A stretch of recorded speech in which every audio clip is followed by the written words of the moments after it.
El día 20 de enero hizo un año el día que fue ordenado obispo Miquel Garciandía de la diócesis de Palencia. Con él nos encontramos. Hola, ¿qué tal, Miquel? Muy bien, después de un añito de maravilla.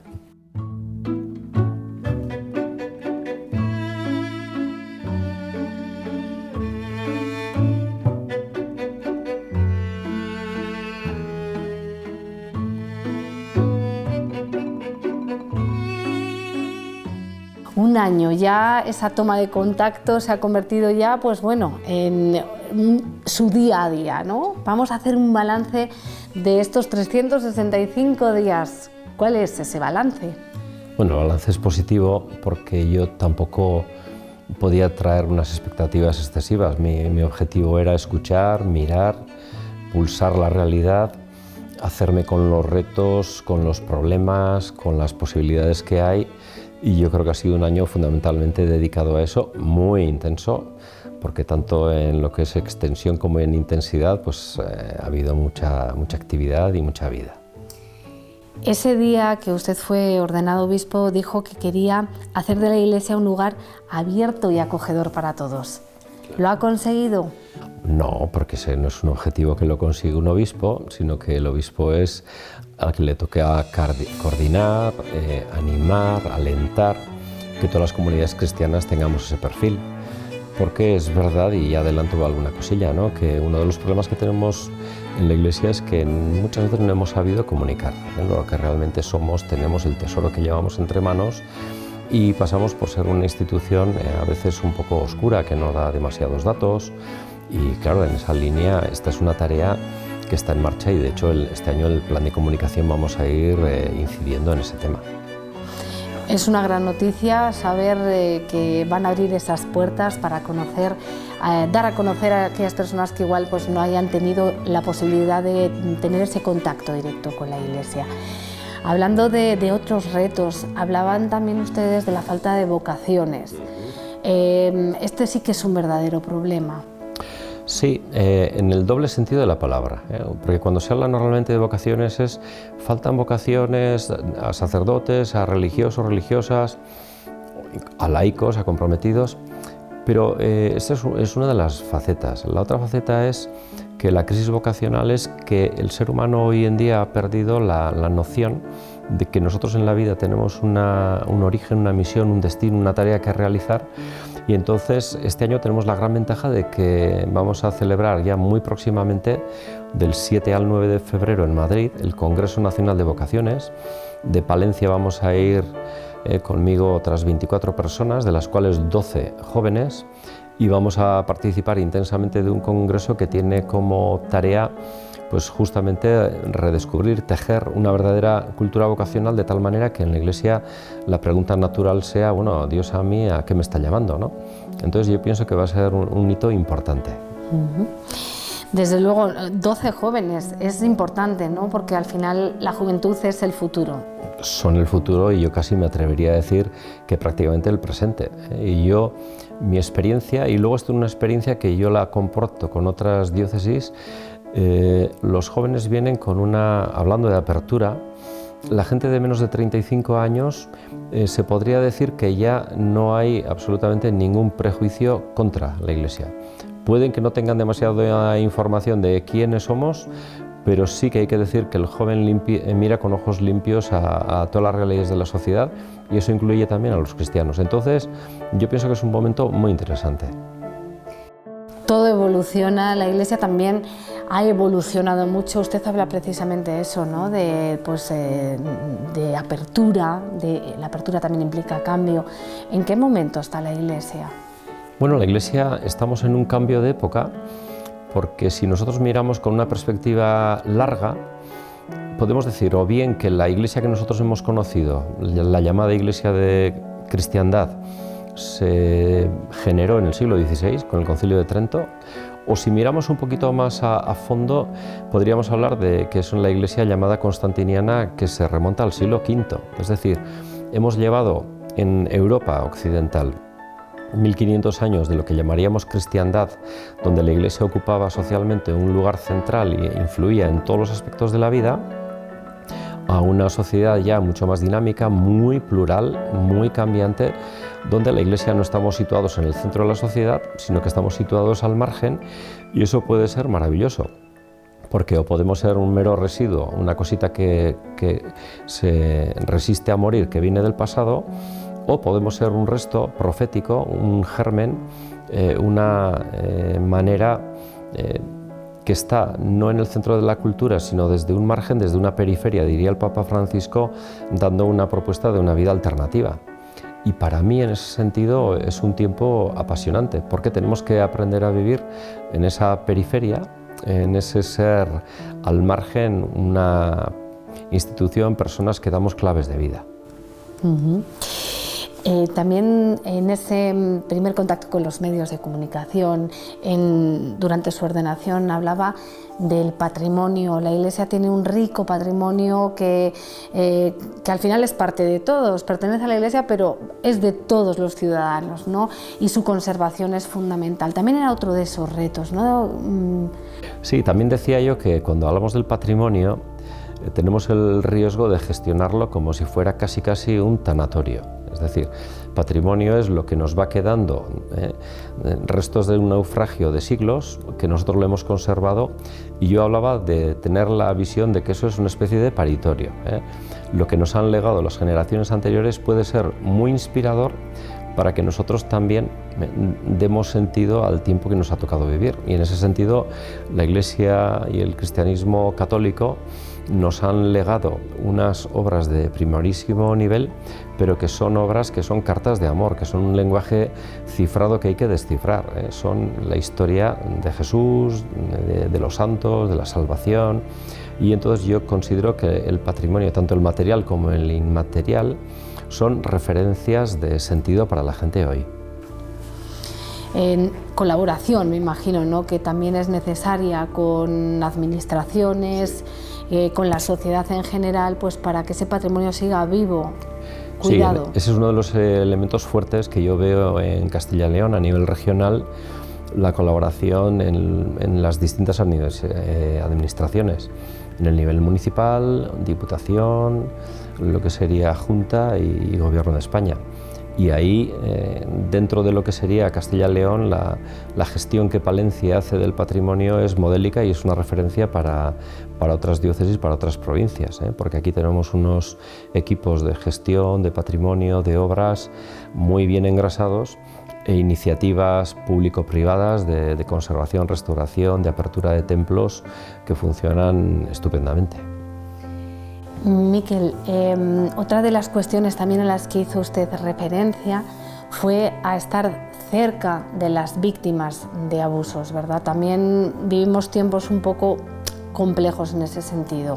Sí, ahí en línea de esa transparencia de la que hablamos, gracias a Dios, Palencia no es ni mucho menos de los lugares que podríamos llamar problemáticos, pero sí que el trauma y el shock de lo que han supuesto la floración de ese mundo que estaba como muy ocultado, pues nos lleva a tener en cuenta que como Iglesia Católica todo lo que podría ser actitudes de disimulo, cuando hay un problema intentar diferirlo, o sea, hemos aprendido ahí, por una parte, que a la Iglesia le hace muchísimo daño toda incoherencia y más algo tan terrible como puede ser el abuso, y eso nos lleva a generar una cultura del cuidado. Entonces, de algo que ha sido terrible y muy malo, la Iglesia estamos aprendiendo a generar espacios seguros, espacios limpios, a tener en cuenta que la vulnerabilidad es lo más sagrado que tenemos que cuidar,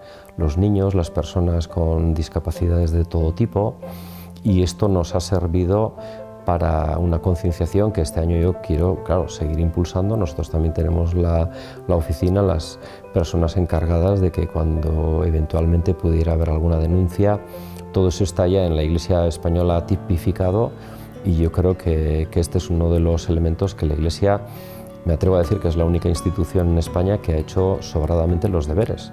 Quizá era la que más presión mediática tenía encima, pero hay que tener en cuenta que para el número de abusos que tenían un origen eclesial, yo creo que que ahí nosotros estamos haciendo el trabajo, lo decimos con humildad, porque siempre nadie estamos libre de que puedan pasar o descubrirse cosas, pero se está trabajando muy bien.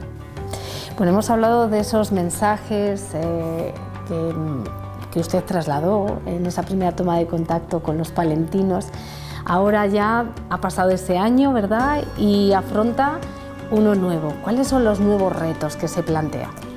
Bueno, los retos son, nuestra dispersión hace que ya, y esto ya en Palencia llevaban años diciendo que ya estábamos en un punto ya de no retorno.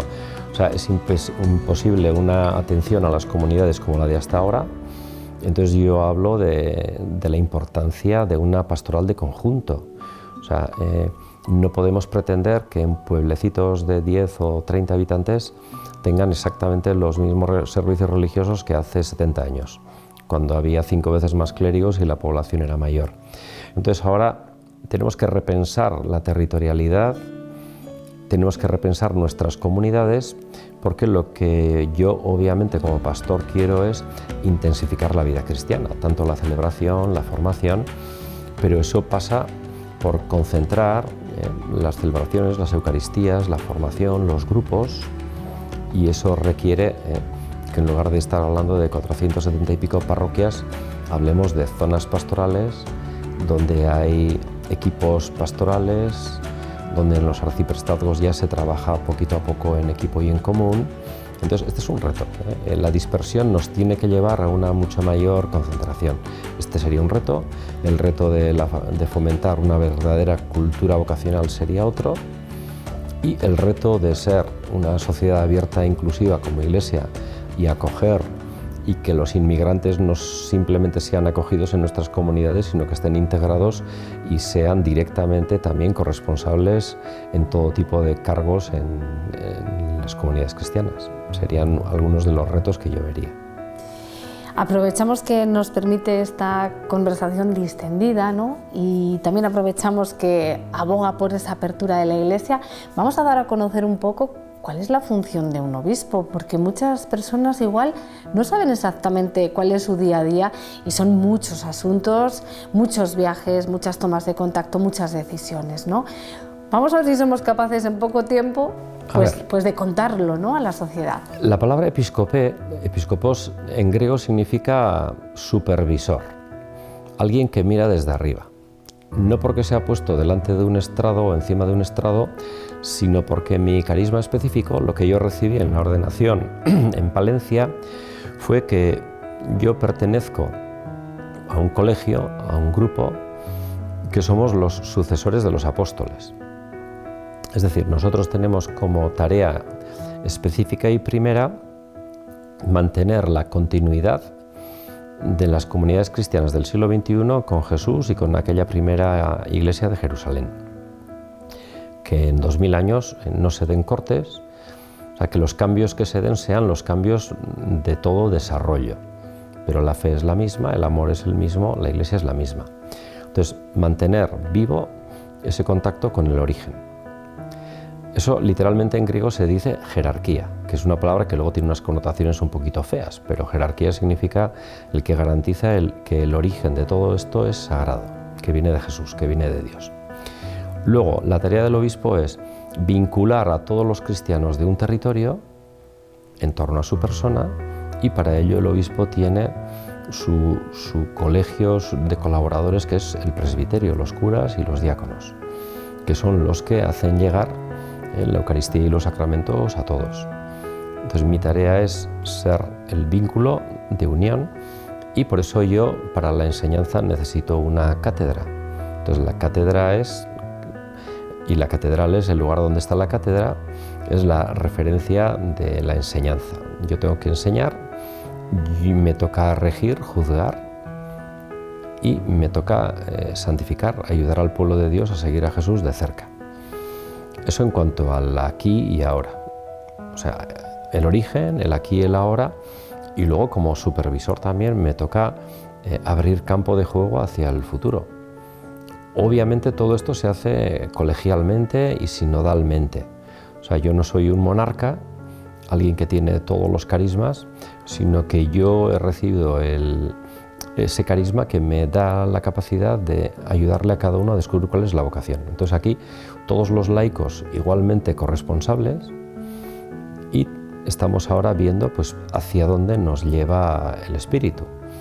Entonces, para que no se den rupturas en los grupos ni tensiones que rompan la comunidad, la tarea del obispo es mantener la cohesión, el cariño mutuo, la comunidad diocesana.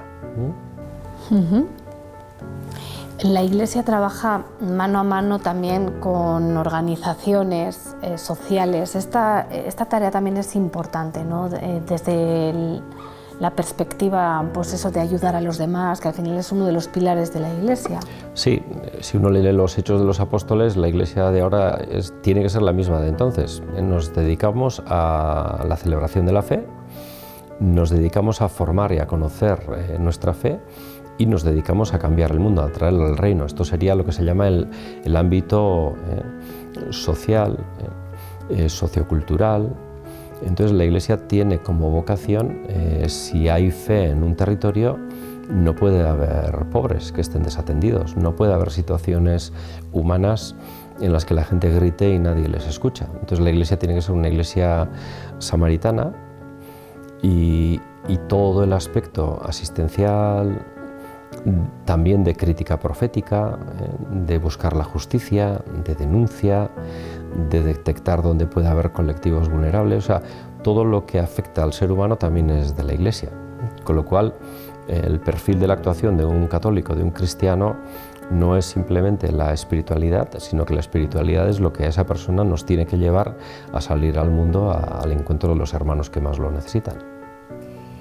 Bueno, en este año me imagino que habrá recorrido la provincia, habrá estado en diversos actos religiosos, ¿no? Habrá tenido esa toma de contacto con pues esas tradiciones también, ¿no? Vinculadas siempre a la religión. Yo no sé si es ponerle en un compromiso, pero no sé si ha habido alguna que le ha llamado la atención, no le ha gustado especialmente o le ha parecido pues, digna de admiración aquí en nuestra provincia. A ver, por ejemplo, santuarios. Hay una red muy tupida de santuarios marianos maravillosos, con cantidad de romerías. Lo que pasa que sí, yo ya para cuando llegué aquí ya me habían llegado los ecos que, bueno, al Brezo hay que ir, al Valle hay que ir, y entonces, claro, yo el primer año les he ido diciendo a los demás, bueno, yo voy a ir ahora, digamos, a los más grandes, pero luego me comprometo a año ir descubriendo y conociendo poquito a poco otros santuarios. Este año he intentado ir a los que tenían relieve regional o zonal, pero también he ido a unos cuantos que tienen un relieve más de parroquia, y ahí sí que, pues bueno, tengo que seguir conociendo. Bueno, pues no le vamos a quitar más tiempo. No sé si quiere añadir alguna cosa más que se nos pueda escapar de este año, de sus retos de futuro. Bueno, este año es un año jubilar, el Jubileo de la Esperanza, y ahí sí que hemos querido que la catedral esté abierta todo el año, con un espacio de oración, con ese precioso Cristo gótico que hemos puesto, un Cristo coronado que nos indica que la cruz a Jesús le ha llevado a la gloria y que la ha muerto para que nosotros no muramos, ¿no? Entonces ahí está el jubileo, está el camino lebaniego castellano como la otra referencia jubilar que yo quiero, que muchos palentinos vayan a Liébana. Yo tengo la intención de hacerlo en la segunda semana de julio con un buen grupo de jóvenes, porque siempre el jubileo implica un itinerario. Este año además el Papa ha querido dedicarlo a la esperanza, me parece que con muchísimo acierto, porque de las tres virtudes teologales, la fe, la esperanza y el amor, la pequeñita, la hermana pequeñita, que es un poquito la cenicienta es la esperanza. Muchas veces hemos hablado de la fe y del amor, pero de lo que nuestro mundo yo creo que está enfermo, y esa es la génesis, es de la falta de un horizonte, ¿no? Y muchísima gente le falta esta esperanza, y yo deseo que en este año todos crezcamos por ahí. Pues así sea, muchas gracias. Muy bien, Cristina, y a todos.